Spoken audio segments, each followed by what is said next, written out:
बिस्मिल्लाहिर्रहमानिर्रहीम। अस्सलाम वालेकुम। अतीका खान के साथ वेलकम टू खाना और सजाना विद अतीका। और बहुत ही मज़ेदार सी गुड़ वाली चाय आज हम तैयार करने के लिए जा रहे हैं। तो चलें फटाफट देखते हैं कि अच्छी सी चाय गुड़ वाली कैसे तैयार की जाती है।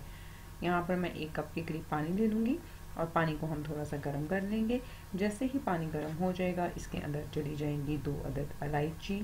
इलायची के साथ हम इसके अंदर 1 टीस्पून के करीब सौंफ ऐड करेंगे और साथ ही ये 2 टीस्पून के करीब इसके अंदर चाय की पत्ती चली जाएगी। सौंफ चाय के टेस्ट को बहुत ज़्यादा इन्हांस करती है और बहुत ही अच्छी खुशबू लेकर आती है, तो इसको आप लाजमी ऐड कीजिएगा और 4 से 5 मिनट तक हम इसको अच्छी तरह से पका लेंगे।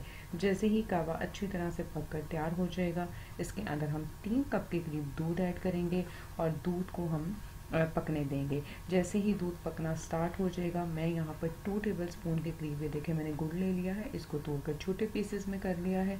2 टेबल स्पून के करीब मैं इसके अंदर गुड़ ऐड कर रही हूँ। आप चाहें तो आप अपने टेस्ट के मुताबिक गुड़ को कम या ज़्यादा भी कर सकते हैं।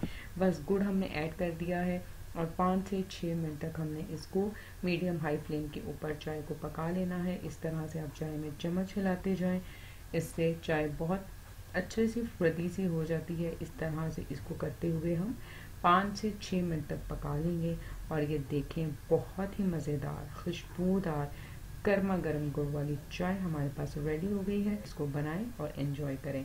अपना बहुत सारा ख्याल रखिएगा। Thank you very much and Allah हाफ़िज़।